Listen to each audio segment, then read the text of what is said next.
আপনারা দেখছেন TVN24 news network. সবশেষ আপডেটে স্বাগত জানাচ্ছি আমি মৌসুম ইসলাম।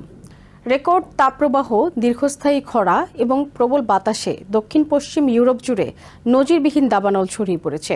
সবচেয়ে ভয়াবহ পরিস্থিতির মুখে রয়েছে স্পেন ও ফ্রান্স। দুই দেশের কর্মকর্তারা বলছেন, আধুনিক ইতিহাসে এত বড় দাবানল মৌসুম তারা আগে দেখেননি। এর মধ্যেই নতুন একটি তাপপ্রবাহের পূর্বাভাস দিয়েছেন আবহাওয়াবিদরা। ফলে চলমান আগুন আরও দ্রুত ছড়িয়ে পড়ার আশঙ্কা তৈরি হয়েছে। হাজার হাজার ফায়ার ফাইটার, সেনা সদস্য, স্বেচ্ছাসেবক এবং উদ্ধারকর্মী দিনরাত কাজ করলেও অনেক এলাকায় আগুন এখনও নিয়ন্ত্রণে আনা সম্ভব হয়নি। ফ্রান্সের প্রেসিডেন্ট ইমানুয়েল ম্যাক্রো সোমবার দাবানলের সবচেয়ে ক্ষতিগ্রস্ত বোর্দো অঞ্চলের ফায়ার ডিপার্টমেন্টের সদর দপ্তর পরিদর্শন করেন।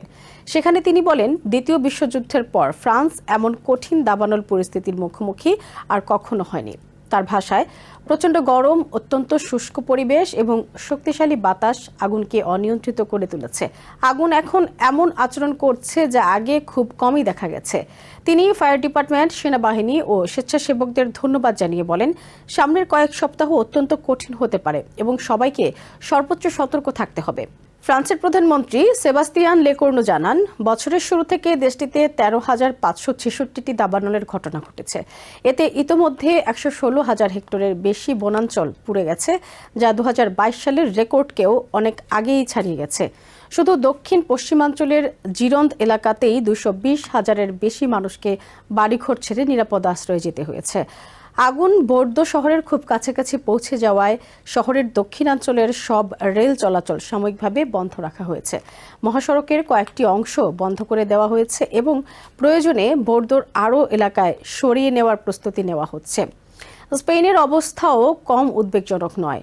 দেশটির সরকারের তথ্য অনুযায়ী চলতি বছরে ইতোমধ্যে 153,000 হেক্টরের বেশি এলাকা আগুনে পুড়ে গেছে। শুধু গত সপ্তাহেই পুড়েছে 40,000 হেক্টরেরও বেশি বনভূমি।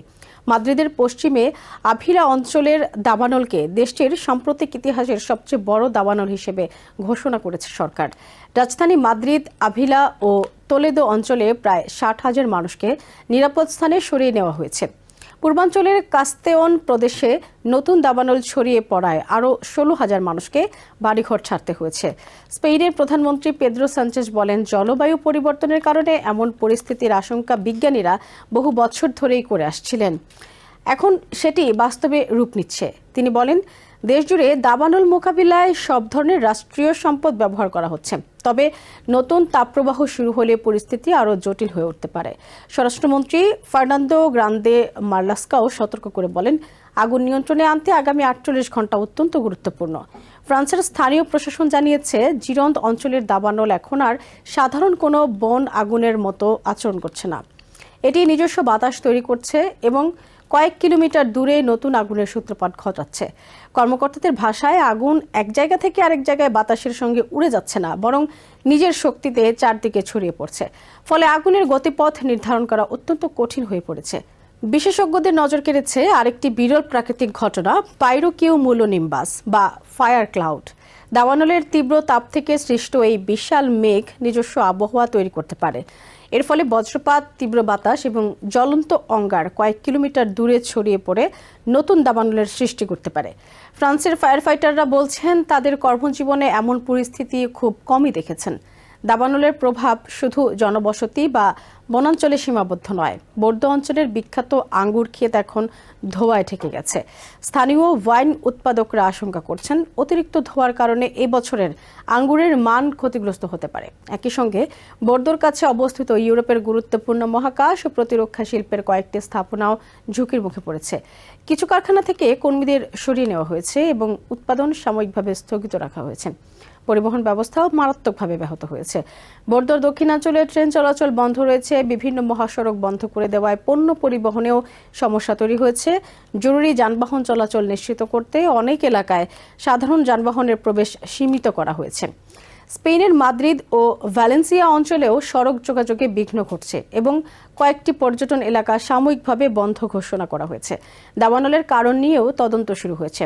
স্পেনের আভিলা অঞ্চলের আগুন ভারী কৃষিযন্ত্র ব্যবহারের সময় অসতর্কতার কারণে শুরু হয়ে থাকতে পারে বলে প্রাথমিকভাবে ধারণা করা হচ্ছে। অন্যদিকে ফ্রান্সে আগুন লাগানোর অভিযোগে ইতোমধ্যে কয়েকজনকে গ্রেফতার করা হয়েছে। অভিযোগ রয়েছে কেউ বনাঞ্চলে সিগারেট ফেলে দিয়েছেন, কেউ বারবিকিউ করেছেন, আবার কেউ আতশবাজি ব্যবহার করেছেন। ফ্রান্সের প্রধানমন্ত্রী জানিয়েছেন, জুলাই মাসের শুরু থেকে দাবানল সংক্রান্ত ঘটনায় 162 জনকে আটক করা হয়েছে। আবহাওয়াবিদদের পূর্বাভাস অনুযায়ী এ সপ্তাহে ফ্রান্স, স্পেন ও পর্তুগালের বিভিন্ন এলাকায় তাপমাত্রা 40 থেকে 42 ডিগ্রি সেলসিয়াসে পৌঁছাতে পারে। কম আর্দ্রতা, দীর্ঘদিনের খরা এবং প্রবল বাতাসের কারণে আগুনের ঝুঁকি আরও বেড়ে যাবে। মে মাসের পর এটি ইউরোপের চতুর্থ বড় তাপপ্রবাহ। বিশেষজ্ঞদের মতে, জলবায়ু পরিবর্তনের কারণে ইউরোপে দাবানলের মৌসুম আগের চেয়ে দীর্ঘ ও আরও বিধ্বংসী হয়ে উঠছে। এখন পর্যন্ত স্পেনে অন্তত 2 জনের মৃত্যুর খবর নিশ্চিত করেছে কর্তৃপক্ষ।